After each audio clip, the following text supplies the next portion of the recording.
Bienvenidos a este nuevo contenido. Hoy vamos a tratar de hablar de la evolución de las sociedades secretas, sobre todo las occidentales, a lo largo de la historia. Digo tratar, analizar, preguntarnos, ya que es un tema que resulta muy complejo, ¿sí? Por tratarse justamente de hechos y de organizaciones que están ocultas en la historia de la humanidad. Por eso no existen pruebas fehacientes de la existencia. Por eso aquellos amantes, digamos, del empirismo, de todo lo que se puede demostrar, les aconsejo que este video lo pasen de largo porque no van a encontrar mucha satisfacción, porque vamos a justamente entrar en el terreno de las especulaciones, del se dice que, ¿sí?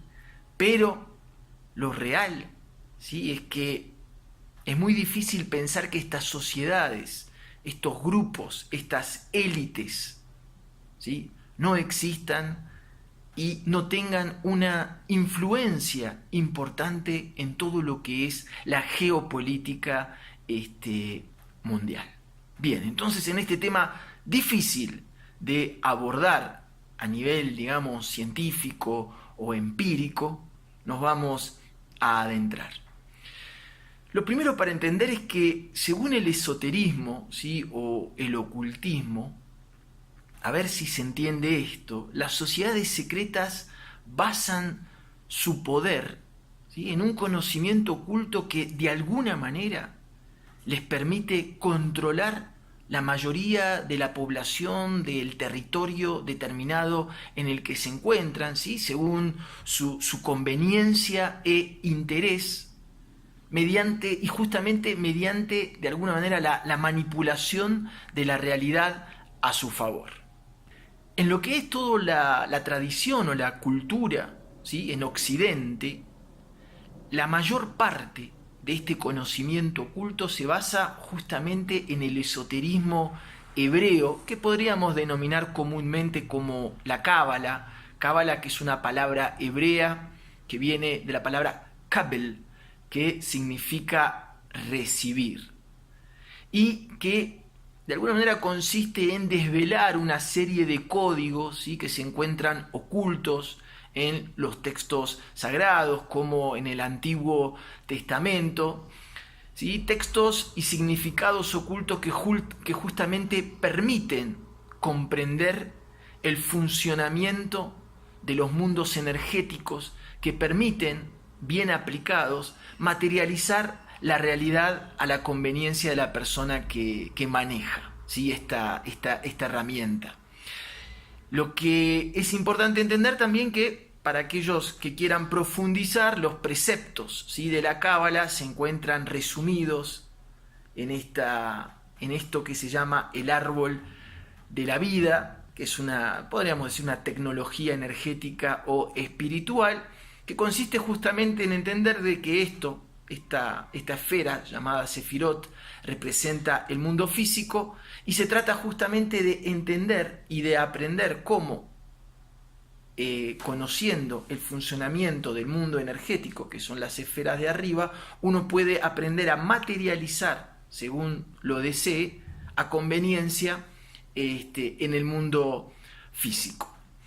La realidad es que hoy, gracias a la globalización comunicacional, este conocimiento resulta accesible a todo el mundo, pero durante gran parte de la historia de la humanidad el conocimiento fue, digamos, reservado a un círculo muy pequeño, muy restringido de seres humanos en la Tierra. Me gustaría sobre todo señalar de que, atención, ¿sí?, la Cábala, ¿sí?, o este conocimiento esotérico es una herramienta, ¿sí?, y una herramienta depende siempre de quien la utilice, ¿eh? Según la utilice, la herramienta de la Cábala puede tener fines controladores o liberadores, ¿sí? Después no quiero que digan que estamos asociando todo lo que es el conocimiento cabalístico a la manipulación del mundo. No, lo que estamos diciendo es que es una herramienta, y como toda herramienta puede utilizarse para fines benéficos o para fines más controladores más manipuladores. Antes, ¿sí? Es importante entender que el conocimiento dijimos que era oculto y se iba transmitiendo en círculos privados, en élites, ¿sí? En grupos realmente muy elitistas y que, según se dice, son aquellos grupos justamente que manejan el mundo. Lo que en el ocultismo, seguramente habrás escuchado esta palabra, se llaman arcontes, ¿sí? Los arcontes más conocidos son las sociedades secretas tales que los Illuminatis, el Club de Bilderberg, perdón, los Rothschild, las sociedades masónicas que aún existen, ¿sí? Algunos círculos que algunos llaman círculos sionistas, la monarquía inglesa, etc. ¿Sí? Según la ciencia ocultista, los arcontes poseen algún tipo de pacto con alguna entidad energética muy poderosa, ¿sí? Y a cambio de ese poder que la entidad le otorga en la Tierra, los grupos de arcontes, digamos, que controlan la humanidad de manera tal de que el ser humano vibre emocionalmente, ¿sí? De una manera que justamente las entidades puedan alimentarse de las emociones de calidad, digamos, de las emociones de baja vibración que el ser humano emite. Esto es en la teoría, ¿sí? Entonces, ahora sí nos adentramos en el origen. El origen de estas sociedades secretas actualmente que existen hoy, o que se dice que actualmente existen hoy, se basan su mayoría en las sociedades masónicas que se multiplicaron durante los siglos XVIII y XIX de esta era, y empezamos entonces a remontar la película para atrás. A su vez, el origen de estas sociedades masónicas se remontan a los constructores de las catedrales de la Edad Media, cuando maestros de obra y albañiles, ¿sí? Y la gente de mucho poder de esa época crearon las grandes catedrales góticas, ¿sí? Y que los ritos que se usaban, ¿sí? Dieron justamente origen a la masonería moderna. ¿Por qué? Porque durante la construcción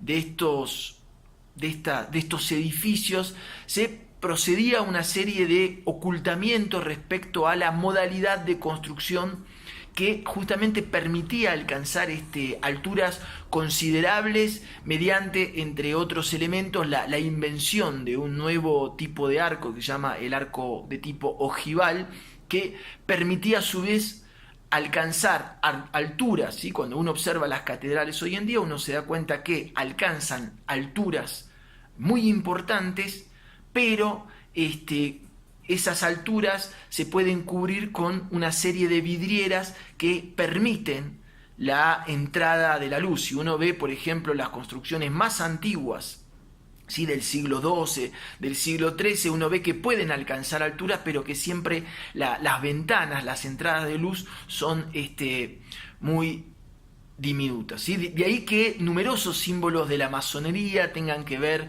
con el compás, con la escuadra, y que este tipo de símbolos se pueden encontrar en muchísimas catedrales europeas e incluso latinoamericanas.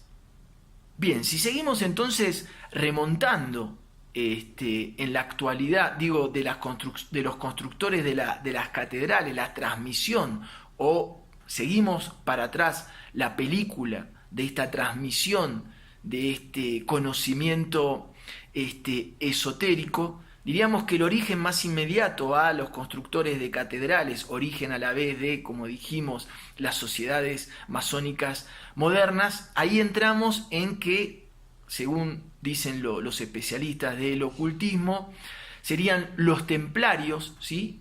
Y los poseedores de ese conocimiento oculto que después fue pasando entonces a los constructores de las catedrales. Hablamos de los templarios, también hablamos de los cátaros, que es el misticismo cristiano, que después fue totalmente destruido y aniquilado por la Iglesia Católica, y los templarios y los cátaros se emergen, digamos, como guardianes de la protección de todo lo que es la descendencia del linaje de Jesús y de María Magdalena, lo que en el ocultismo se llama el Santo Grial. Algunas películas andan dando vueltas, ángeles y demonios, etcétera, etcétera.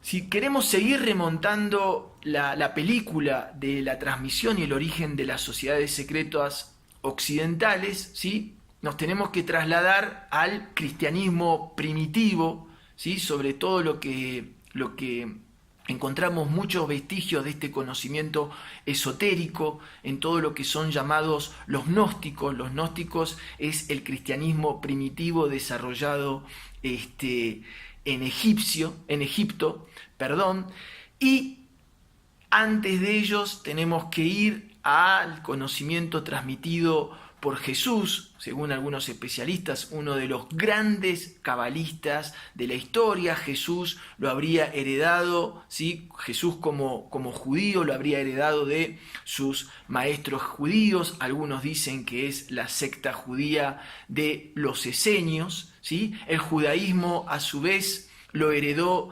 de sus ancestros hebreos personificados alrededor del patriarca Abraham. Para muchos el primer cabalista, recordemos, el patriarca Abraham es el patriarca reconocido y venerado por las tres religiones más importantes a nivel monoteísta, que son el judaísmo, el cristianismo y todo lo que es la religión musulmana, ¿sí? Y ¿de dónde viene el esoterismo hebreo?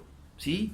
Se dice que viene de justamente la Vesica Piscis, ¿sí? La Vesica Piscis es la unión de dos realidades, de dos círculos, ¿sí? Un círculo, una realidad sería todo el conocimiento esotérico sumerio, y la otra realidad de la cual se nutrió el esoterismo hebreo es justamente todo lo que es el esoterismo de Egipto. Y si a su vez intentamos tratar de remontar cuál es el origen, ¿sí?, de ese esoterismo, porque dentro de todo lo que es el esoterismo hebreo uno puede encontrar muchísimos rasgos que tienen que ver con el antiguo esoterismo de Egipto o el antiguo esoterismo hebreo. Por ejemplo, el dios hebreo Yod-Heh-Vav-Heh, ¿sí?, Yahvé o Yahweh, como se lo quiera nombrar, existe en todo lo que son las religiones, ¿sí? Es reconocido como uno de los tantos dioses que tenía la religión sumeria. Pero a la pregunta, ¿sí?, ¿cuál es el origen de este esoterismo, de este conocimiento? ¿Quién se lo transmitió a los egipcios o a los sumerios? Ahí es donde la historia de la humanidad y del esoterismo empieza con las grandes elucubraciones, las grandes especulaciones. Empezamos a hablar de una raza extraterrestre, Anunnakis, pleyadianos, ¿sí? Ahí es como que empiezan los interrogantes, ¿sí?, el ocultismo dentro del ocultismo o el secreto dentro del secreto. Bien, espero que este pequeño video acerca de, según se dice, el origen de las sociedades secretas occidentales les haya gustado. Como siempre, les agradezco muchísimo el interés y les digo hasta el próximo contenido.